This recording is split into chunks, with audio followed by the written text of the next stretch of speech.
Hello, I'm Mark Wogan, and this is Spooning with Mark Wogan. And I am joined each week by a very special guest who we will be challenging the food that they say they love and the food that they say they hate. Now, I am here in HomeSlice City, which, I've got to own it. It is one of my restaurants, and the team here have very kindly let us use the space. And my guest today, he's been to space. He's been to paradise, and now he is beyond paradise. Will you please welcome Jamie Bamber? Hi, Mark. How are you, mate? Really well. Really Good- excited to Good see to you. have you here. Going through your notes, I notice I'm beginning to look at it, and I'm thinking, God, me and this guy, we've got quite a lot in common. I'm a little bit older than you, Jamie, I've got to admit. I don't think so. Oh, I am. Looking good on it, Mark. Well, we try. But we were both born in Hammersmith, No way. Queen Charlotte's Yes. Hospital. Yes. Indeed. Yes. And all my kids. Yep. We were both born in Hammersmith, although I do still hold an Irish passport. So do I. Do you? I do. Hold on. Now you are, if we were being unkind, a tad of a mongrel. If we were being... Yeah. No, I'm a total mongol. I'm a total mongol. So your dad was American. Yep. Mum was...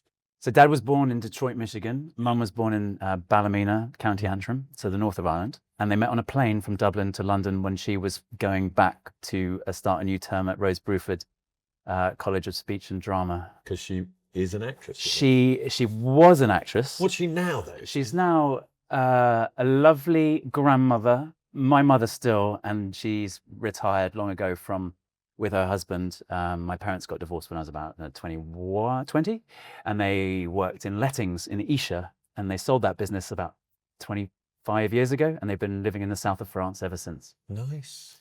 But yeah, she's an Irish girl, and Now, is she like most Irish mothers? Because I had one of those. No, I know. Unfortunately, mine passed last year. But sorry. they're never shy of telling you when you're getting it wrong.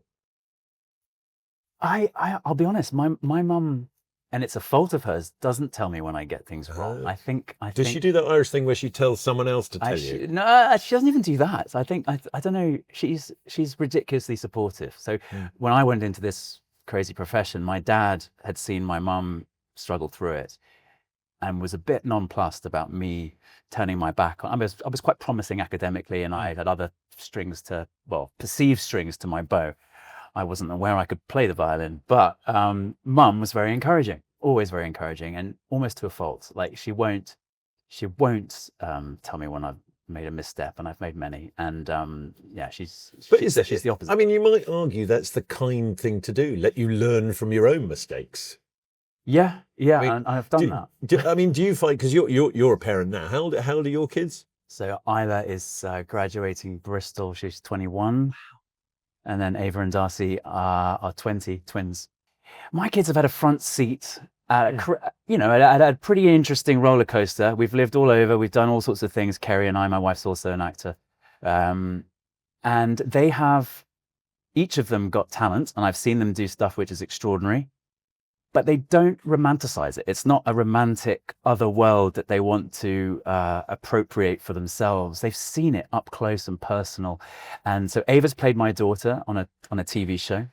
Isla's done a commercial with Kerry, with my wife. Darcy's a bit more diffident about the whole thing. She's a little shy, a little more sort of reserved. But I don't, at this moment in time, see any of them really... they haven't put in the hard yards in terms of school plays and university schlepping around the country doing touring productions that end up at the Edinburgh Festival. So if they come to it, it will be later than most. But do you think they will. Would, knowing what you and Kerry know, would you encourage them if they wanted to? I would sort of make it a general rule. I don't think it's about what we do. I would encourage them to follow any passion in life, within legal parameters, of course. Going back to you as a child, so you spent a lot of your formative years actually living in France. Did, yeah. And you are fluent in French as a result. Yeah. But that was, what was that because of Dad's work? That was Dad. So Dad trained as a lawyer, ended up being a sort of proto-management consultant coming to London in the 60s. And yeah, he had a job opportunity I think he was working for Nabisco at the time, that took him to Paris. So making shreddies. Yeah, and we did have shreddies every day. Every day. We had boxes of shreddies, and shreddies were great because they had, Titchmarsh's favourite breakfast, we found out recently. well, especially when you get the ones with 4 pieces joined together. That was always the holy grail. When the shreddy hadn't been entirely cookie cutter cut. That's like the Kit Kat that has no wafer in it. It's exactly that. Oh, It's exactly you that. got one of those out of a tuck shop. You were like, Or the stamp that's printed upside down, or the first album cover that has misspelt the word Beatles. Golden ticket. I just want a Kit Kat with no thing or four shreddies stuck together. We did have shreddies every day. But you then, in the 80s, you moved back to the UK. Yeah, so I was in Paris probably so I was born in 73. I think I moved in 75 to 1980, and those 5 years were in Paris. Then we moved back in 81. And I mean, what was that like? Did you enjoy that moving around? Did you think, God, I wish I could just stay somewhere more than 5 seconds? I don't think you make sort of outside observations as a kid that old. You trust your parents. You trust just that life is as you see it. I was aware because we were, an English, American, Irish family. English speaking is all I meant there. Irish American family in Paris. We spoke English, but we went to school and then we spoke French. And I do remember my brother, who's younger than me, Paddy, who's 18 months younger than I am. And he's the cook of the family, by the way. Good. And he wanted, his ambition, age 4, was to open a restaurant in Paris where no Frenchmen were allowed. Okay. Or women. And he gave us all jobs. Mine was to take out the rubbish. Right. That was my only job. Nice. But there was this knowledge and feeling that we were expats, that we were abroad. So moving back to London felt very exciting. And I was promised 2 things, Top of the Pops and Doctor Who. And I had no idea what those things were. But that's how they meant a lot back then. That's how it was framed to me. Yeah. We're going to the country where these things exist. And I said, well, what are these things? And eventually I discovered them. And bit of Blue Peter in there as well. Yeah, Blue Peter was big. Yeah, Blue Peter was big. But it wasn't on the ticket that was sold to us. But it was very exciting coming back to London. Everything from, because you come from quite a large family. I mean, there was five kids. Dad had 7 kids. 6 boys and a girl. Finally, at the end, Anastasia. And we all traipsed back and we stayed. Let's put it this way: Dad's business life went up and down. Right. And our move back to London was very much on a down. Oh. And we ended up staying with my mum's cousin Diana McCall, an amazing woman. With a culinary background, actually, but she was in Haringey, and we all moved into a little house in Haringey, like all of us. It was crazy. Wow. And I remember the first winter. Like old-fashioned Irish itinerary. It properly was. It properly was. And we stayed there for, I think, a term while I went to the lycée in London, because that was the only school we could get into, French-speaking, and all the rest of it. And eventually we settled in southwest London, and we got out of poor Diana's hair. She has just one daughter. It was just the 2 of them, and we just all invaded. It was very strange. But you went to St Paul's. You were obviously quite academic as a child, and you hinted that perhaps you treading the boards was a slight disappointment. I didn't admit it to anyone until I was in my last year at Cambridge. So I did all the drama at school. I was always in the plays. I was always towards the end, given leading roles. And everyone knew that it was something that I loved. But I was also a very keen sportsman. I was playing rugby as well. And, they were all in water in terms of even at... What position in rugby? I was a scrum half. I thought... Did you play? Yes, no, I started out as tight head prop. Oh, wow. I then damaged my neck. Right. And went to flanker. Wow. I would say that's, 2 very demanding positions, but quite different. Yes. Your physique must have changed. No, they just still wanted me in the pack. There was no way I was getting out to the backs, because I just wasn't fast enough. I was very quick over a short period. That's all you need. Very good at flattening scrum half. Right. Well, I'm glad I never came across you, because I was also quite good over a short period. If I broke the line, someone was going to catch me from behind eventually. So it was always about kicking ahead. But I don't know. I sort of, for my children, I sort of miss the sort of focus of team sports. It's not kind of a thing anymore, is it? Well, I actually found it when we were living in LA. Football is a really big girls' sport there, as was. I mean, I know football for women now is ubiquitous, but it really wasn't in 2005-06 over here, but it was in LA. So my girls all fell into football. I never thought once I would be a And know, who's a sidelines, good player? touchline. They all were. They were all really good. players. And I became the coach. I even did a refereeing course. So, because you see, I loved rugby, but I couldn't stand football. I'll be honest, I was sort of with you growing up. I didn't find football really. I mean, I was always for family connections. We had great family friends who were all, for some reason, Spurs fans, including my godfather. So I got inducted into the White Hart Lane sort of No choice. massive. And I did go to some games, and I would follow them. And they used to win FA Cups back in the day. So I did follow some football, but rugby was my passion, and I understood the game. And I spent every Sunday of my life at London Irish playing rugby. And school, you know, St Paul's, we didn't play football. No. So you've left Cambridge, admitted that you want to act. Well, I was still in my final year, and I did what your son's doing today. Right. I said to myself, I love this. My dream would be to somehow make a living doing this. And I thought, the only cowardly way I can sort of launch into this great unknown is by doing something completely obvious and non-imaginative, which is apply to drama schools and give them the chance. I sort of outsourced the decision. Were you in Footlights? Not Footlights. I No? never had the courage to audition for Footlights. I knew them all. So I was there, and, you know, David Mitchell and Robert Webb, and they were all brilliant. It was quite a clique, and it was formidable, and the reputation was formidable. And so, no, I did it by auditioning for all the, you know, the drama, the Shakespeare, the Ben Jonson plays. Has been at Cambridge at the same time as one of our other very special Spooning with Mark Wogan guests, who would have been Claudia Winkleman. I think I was, but I didn't know. Because she was I'm not sure exactly. Because she was mates with Sacha Baron Cohen and people like that. I was there then. I was there then. Sacha Baron Cohen was, I think, a little ahead of me. But I certainly... Well, I mean, we don't want to... I certainly knew of him. Claudia was a little bit ahead of me. No, mentioned that. I'm not saying that.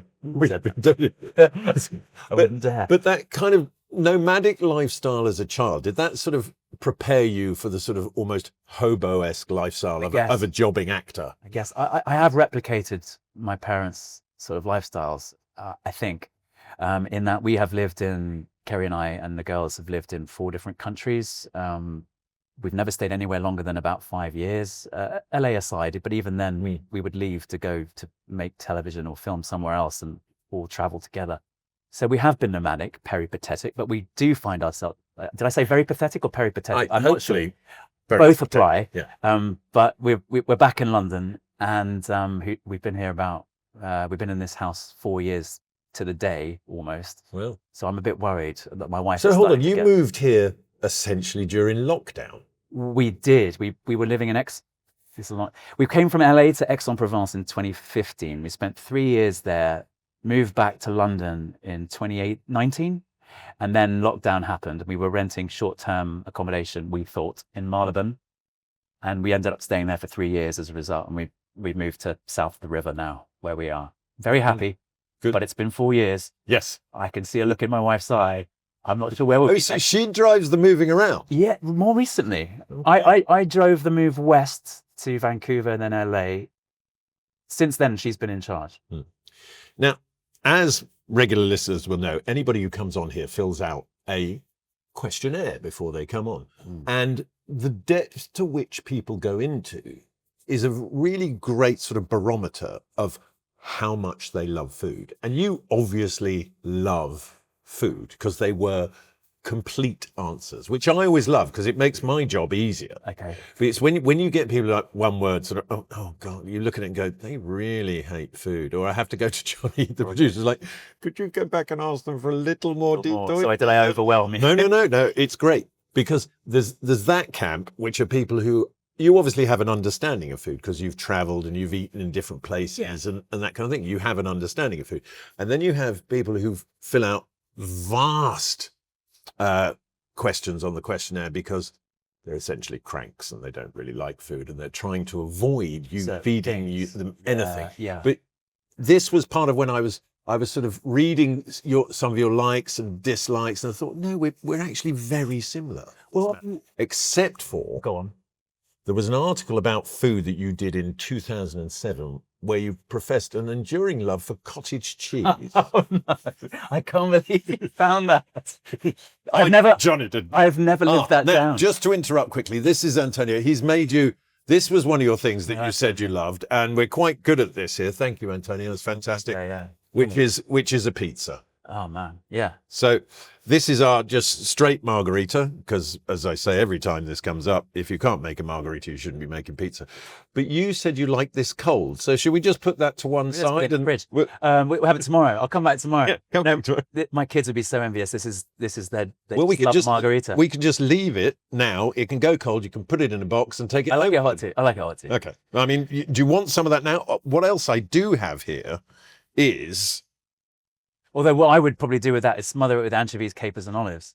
You know, that's how to elevate but that would be a different kind of pizza. It would be. It's beautiful in its simplicity, this one. No, I know. But also what I do have here is a selection of your, more of your guilty pleasures, which I have here. This is such fun. So I've got some dark chocolate there, which you love.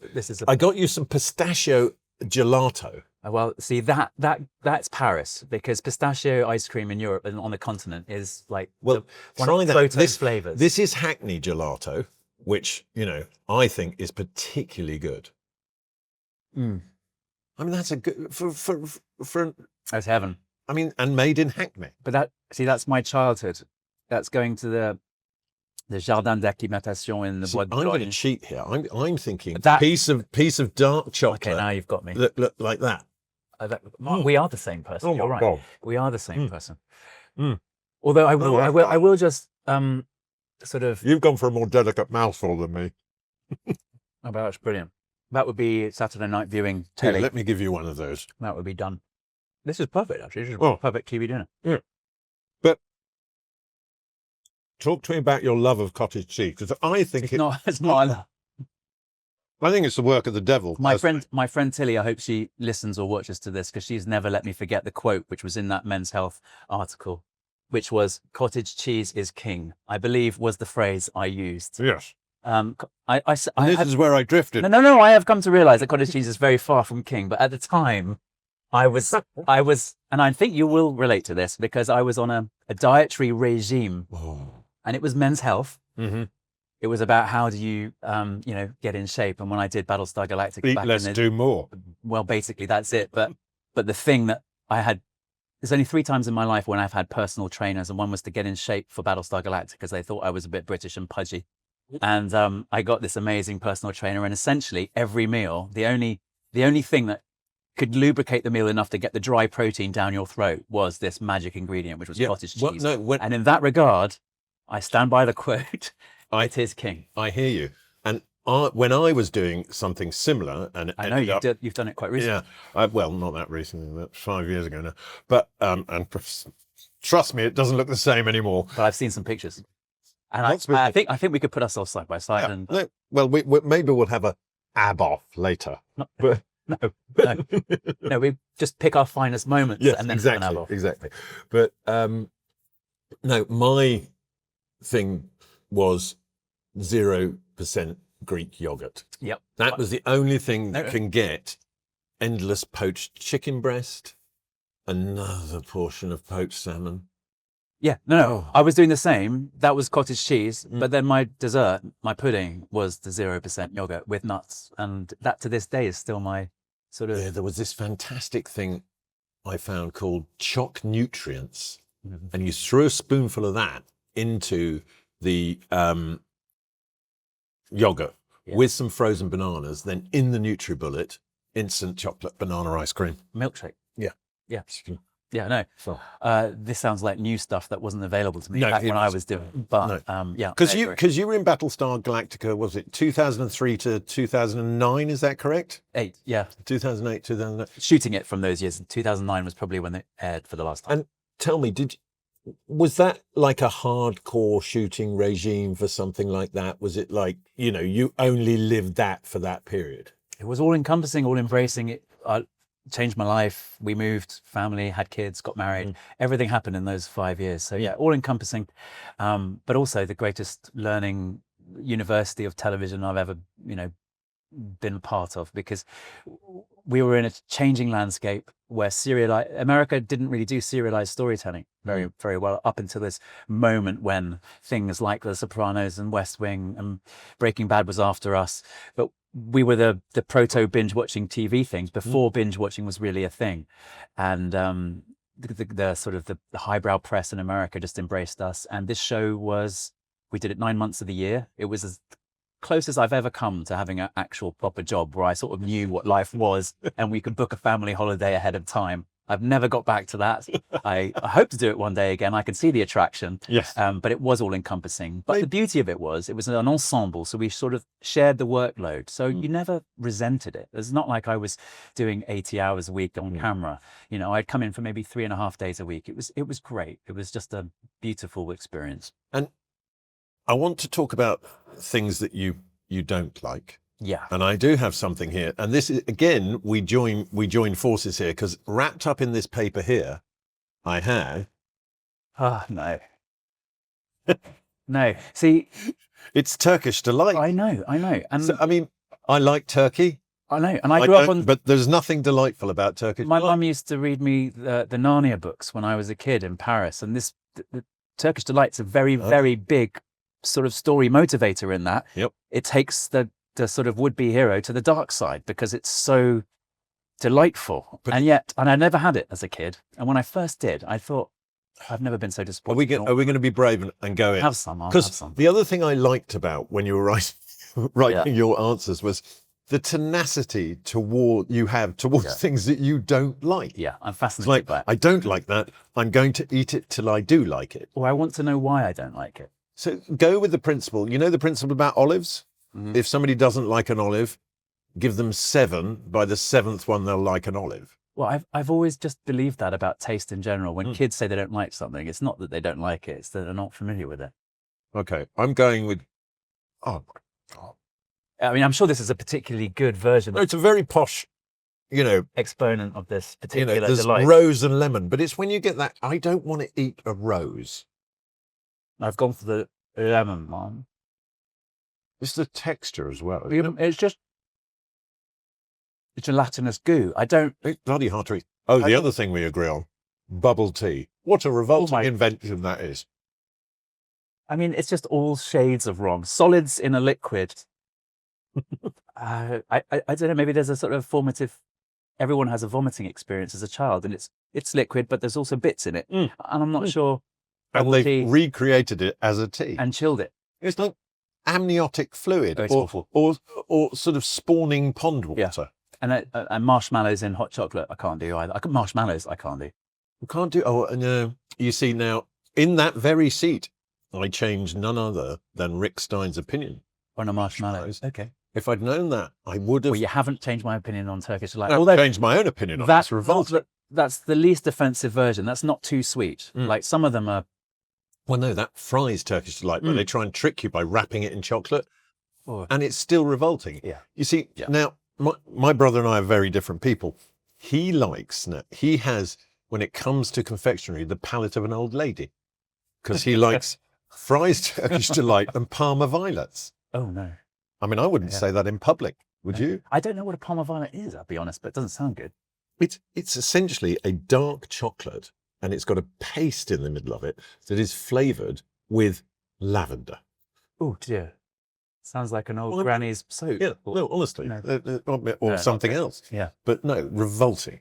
Anyway, we're going to move that out of the way. It's still on my teeth, by the way. Yeah, well, here, there's some water, or some more pistachio No, I ice think cream. that- I think that's that what would get I'll rid of go it. for, Or yeah. maybe some pizza. I don't know if it's cold enough for you yet. It's still retaining some heat. That's way too warm. We'll let that go cold. I'm going to move that out of the way and let that go cold over there. And, oh, there we go. Thank you. Let's move that out of the way. And I think we sort of have got to that time in proceedings Right. where I am going to hand you. Yeah. Look, you're keen to get this Yeah. on. I've never seen someone almost grab it out of my hand. Yeah. There you go. There is the Spooning with Mark Wogan blindfold. Smug, is it? Just for me? Courtesy of Smug. What's that? No, that's Is that branding? That's the brand. That's branding. It's, Okay. it's, Yeah, not, it's not a label we've decided to give you. No. Okay, so what I'm going to do now is I'm going to slide this first in. So if you position the blindfold Okay. over the eyes, Over the eyes. removing all forms of sight, And hair. and I'm going to move this first one in. Now, I will feed you. This is an exercise in trust. Is this why you do this podcast? Is it like Yes. a fetish? Or? Yes. Basically, I put a small bra on men's faces and feed them. Here we go. Open wide. What have we got there? Talk to me about flavor. I'm sorry, I'm laughing out loud on this. Talk to me about flavors and textures. Okay. Is it what are we getting there? There's a sort of plosive bursting going on with some solid material. It's not bubble tea. No, it's not bubble tea, but it's something that is not quite right. I'm sorry to laugh. And then there's a sauce which is slightly in the bolognese world. Oh no, I wouldn't go there. I don't know. Let's take this off. Take it off. I'm terrible at this because No. you say that, my answers were very descriptive. Oh my God, yes. You know what that is, don't you? Oh my life. I did think the sweet corn was the, that is awful. Okay. So I've got to explain. You need to explain. I know exactly this what that dish. My first question is, did you discover the recipe that I was talking about? Yes. Okay. And lovingly cooked it for you. Oh, this is quite traumatic and quite emotional because, so the story is, a dear friend, Mark Shepherd, who was on Battlestar Galactica and helped Kerry and I assimilate and land in LA. He drove me around, introduced me to his, the guy who does loans to buy cars. He took me to the car yard, told me what car to get, I bought it. He told me what TV to get, I bought it. He's an audiovisual guy. He wired up my house. He did everything because he lived just up the road, and he was so helpful in getting us to move to Los Angeles. Not to move, but once he found out we were moving and we were moving near him, he was just there all the time. After about 2 weeks of doing this, we still had an unfurnished, it was completely unfurnished home that we'd rented sight unseen, as I've already said. And as soon as we got this rented dining table and rented dining chairs, we invited Mark and Jessica over for supper. My wife was exhausted. We had kids, 3 kids under 4. And we realized we had not gone shopping. So we rummaged through the cupboards. I say we, Kerry, to be fair to her, rummaged through the cupboards, found that we had these ingredients and found a recipe in a recipe book by Jamie Oliver. Yes. And the ingredients were, we had chicken breasts. I guess that looks like bacon. We had some bacon. We had some cream, and we had some sweet corn, and we had bananas, like every household with children does. And Jamie Oliver had a recipe with them same things in them. Chicken Maryland. Chicken Maryland, that was it. I knew it was a Southern States kind of thing. So a Baltimore recipe, which involves stuffing a chicken with bananas, sticking it in the oven in kind of a creamy sweet corn soup. Kerry got on with the cooking. I was entertaining the shepherds. The shepherds don't drink, so there wasn't even the saving grace of a bottle of wine, but we were having San Pellegrino, and Kerry served this. I took a few mouthfuls, as I've just done, and I said, this is lovely, and ploughed on, as a husband should. Eventually, Kerry sat down, had 2 bites, put her knife and fork down and said, I'm so sorry, it's the most disgusting thing I've ever tasted in my entire life. And then Jessica, Mark's then wife, said, I'm so glad you said that. And they all pushed it away, and we found some, I don't know what we dug up, but I'm sure it was probably some. The extraordinary thing about this dish is, as you say, it is a Jamie Oliver recipe, this. Yeah. Now, I am a great exponent of Mr. Oliver. Oh, he's a genius. He's phenomenal, but I don't know whether at Jamie HQ they were drunk the day that they came up with this recipe. But do you know what? So revolting. Do you know what? I tried. You're going to try it again. I have, because that's who I am. And I was so fascinated because Jamie Oliver makes the kind of food that I love, which is peasant food, essentially. Yeah. That even someone, and accessible, easy, quick, easy to make. And I'm no cook. I never have been. As you say, I like food, but I like food from someone who views it as magic. Like it's a bit like music. I'm no musician, but I love listening to music. I don't want to know how they do it. I don't want to know how they write it. Nope. I just experience it. I'm a bit like that with food. But then again, I did, when Kerry was away once, I thought it can't be that bad. We must have done something wrong. So I tried it again myself and served it to my kids. And they hated you for it. Same reaction. Yeah. But So I have to have more. Tell me, have I got close? Do you think I've got closer to making that work as a dish? You have, definitely. It's still revolting though, because I ate some of it. It's cloying. It's cloying. I mean, so what they like you to do, viewers and listeners, is slice open a chicken breast, mash a banana into it, then wrap it in pancetta or bacon and bake it, as you say, on top of a sort of sweet corn and white wine soup with beans in it. That's right. Anyway, I've eaten it. And I can't believe you've eaten it. I honestly, it was... But that is way better than it was. No offense, Kerry. She didn't even know. It was the first time she cooked with the pans in the oven. She didn't have any sort of mastery of the... But I've got to be honest, materials. I think it is disgusting. It is awful. It is what they've done is taken a range of ingredients and combined them to make something awful. Yeah, and each of those ingredients I'm pretty good with on its own. I think we may have done something here, or you may, and you and Kerry may have done something here, which is bring to light, properly to the fore, the only Jamie Oliver recipe that is disgusting. Yeah. Yeah, no, I think so. But for me, the memory is even worse because we genuinely did want to say thank you. Yeah. And we said... That is not how to say thank you. We said the opposite. That is not how to say thank you. So you've left LA, you've come back to the UK. Sorry, I have to wash this out. You know, I would. Maybe have some more ice cream. There's still some ice cream there. Have some more of that. There's some cold pizza here.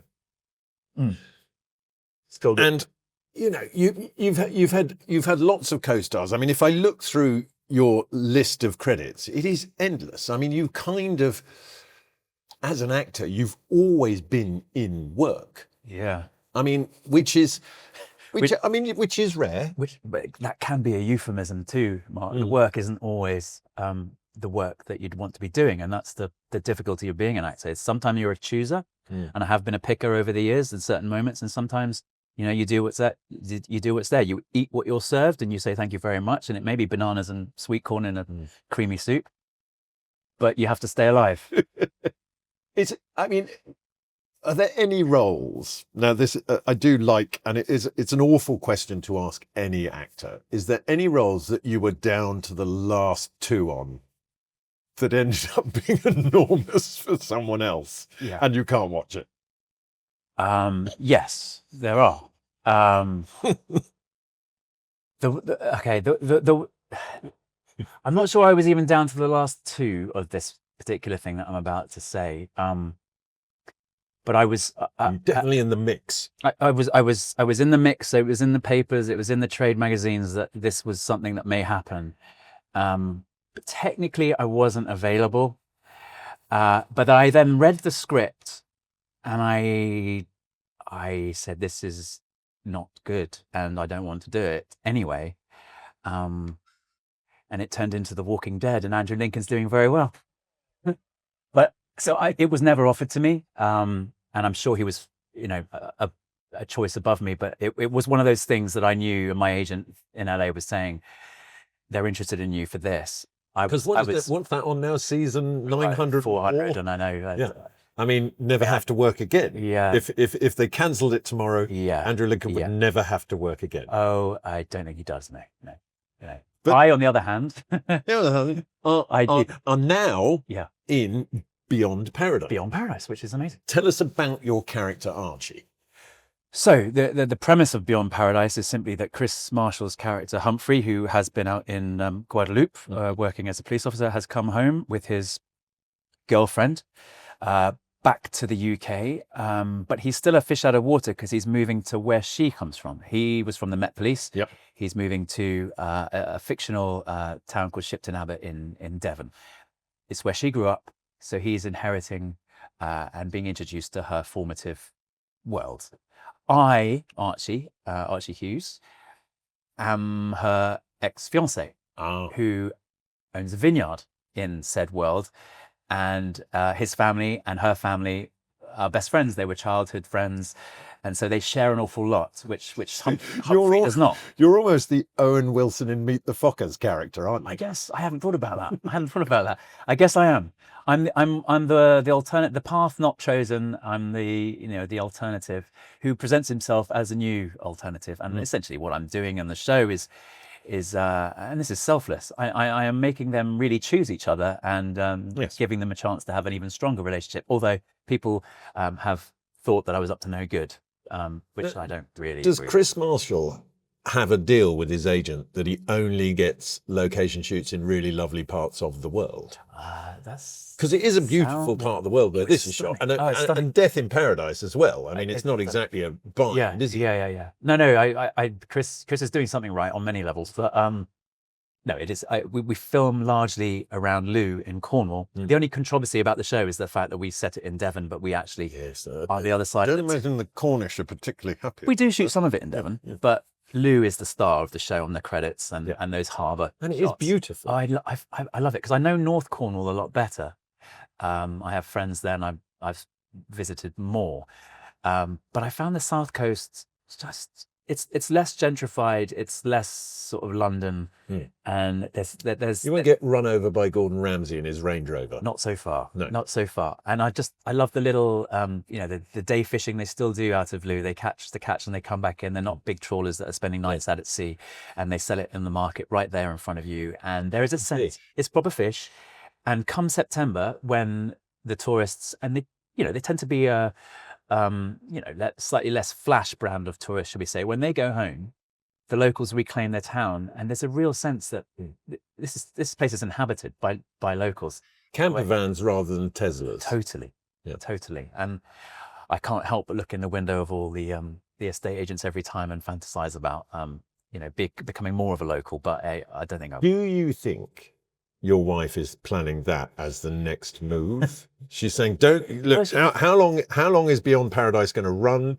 Can we weave another move into it?" Well, the producers of Beyond Paradise have to decide what to do with Archie Hughes first. I don't know if that's going to be the case. But yeah, Kerry is making the noises that she would love to be in nature. We're very much in urban London right now, and I do sense that she's pining for forests and trees and Another form of life. Another form of life somewhere else. We'll see. Well, I've got another spoon for you. Okay. So I'm going to move this out of the way and ask you to don the Mug.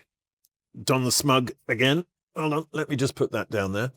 I'm going to create a bit of space here now for your final spoon. Take my ice cream away. Take the ice cream away. It's colder than the pizza. Right. Okay. Here is your second spoon. Please lower the blindfold. They are on. And here we have your second spoon. Open wide. There we go. What have we got? What flavors have we got? Oh, okay. Textures. Oh, he's happy now. Oh, I'm in heaven. That's a truffle risotto. It is. Oh, beautiful. Truffle and porcini risotto. And Porcini. Yes. You can take the blindfold off. He spotted it straight away. Bit which of is good. parmesan. That is lovely. So that's paradise. Yep. Is it beyond paradise, is this? Well, the truffle is always beyond. There's something weird about truffles because I mentioned earlier, Jamie Oliver makes hearty peasant food. And that is what I'm always drawn to wherever I go, because I'm not really a foodie. What I am is someone who appreciates the story. And, the French word terroir, the earth, something that is just inherently local. And the truffle is always that because, they can't be farmed, not really. They have to be found. Yes. There is a sense of mystique. There's an underworld sort of element about the truffle, about who knows where to find them. And I've lived in those parts of the world. And there is You a see them. difference. And There is a difference. And, you can get truffles that are thoroughly underwhelming, which might seem like a particularly spoilt Yeah. thing. No, sure. but And there's a time of year. I mean, the summer ones are not quite as pungent as the winter ones. And yet you serve it up, and it's always served on something very simple: rice, eggs, because it is the star. Like you don't want to, as far as I can tell anyway, there's not much you can do with a truffle. It's the thing. No, it has to be. However, one thing I don't think you should do is truffle oil. Yeah. Because it's not actually truffles. No, most of it's infused with chemical. Yeah, some chemical. It's a thing. So that I've made that with a black truffle paste. Oh right. Yeah. But is that real truffle? Yeah. It's real truffle. Yeah. It's just it's a truffle paste that is made from essentially pureed truffles, but it's a so much better ingredient to use Than the oil. Right. It's a little bit more expensive, but you get, Yeah. because to then, to shave a Perigord truffle over that would be expensive to get that same level of flavour. I mean, they are ridiculously expensive, but But also the porcini mushrooms as well, which are I love. the king of. I mean, we want to talk about the kings of. So we call those ceps in France, Yeah, right, don't we? exactly. So when I did a French film, my first French film, and the gift, an actor called François Berléand, who's very well known in France, his sort of wrap gift to me, it was that time of year, the autumn, was just a jam jar full of these ceps mushrooms, just earth covered mushrooms to take back to London. Yeah, extraordinary. And I love. Only a Frenchman would give a gift like that, or an Italian maybe. Or an Italian. You're not going to get a British bloke who's going to go, here's some button mushrooms. Here's some button. Fry those up with your eggs. Or a tin of beans. Yeah, no, exactly. Or some, what was that story about Marmite? Oh, well, my first experience of Marmite was, I was in Richmond at the Vineyard School in Richmond, and I went to my first birthday party, and there were these beautiful looking Nutella sandwiches. So I took a massive bite of Nutella, and it was not Nutella, and it was like, oh my God. But like all my taste history, I was so fascinated by how much I hated this. Every party I went to, I had a little bit more, until now I quite happily found a Marmite. But as your notes say, I defy anybody to find a dish that durian is delicious in, because it smells of ass. It does. Tastes of ass. It does smell of bottom, but again, because it's sort of such a renowned and well sort of cited horrible flavor that Westerners just can't understand, I cannot but order it. If I'm in a Malaysian restaurant or something, or I shot Strike Back in Malaysia, I could not help myself. I would have durian ice cream. I would have the starter. Durian every time. cream. Every time. Compared to that, pistachio or durian, sir? Oh no, this one every time. I still haven't. My palate hasn't sort of embraced the durian, but just the reaction that it has, it just intrigues me. I'm intrigued by it.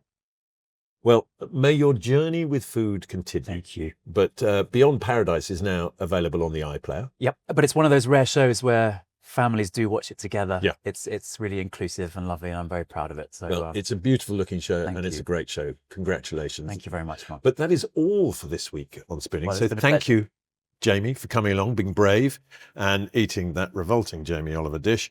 But that is it for this week on Spooning. Thank you to, of course, the team here at HomeSlice City for letting us use the restaurant. Although if they'd said no, it might have been awkward. If you enjoy what we're doing here, you can search us out at Spooning with Mark Wogan across all your social media channels, and you can find us on the Virgin YouTube channel and see us in glorious Technicolor. But until next week, where I'll be joined by another very special guest, where we'll be challenging the food that they love and the food that they hate, I would ask that you just stay beautiful.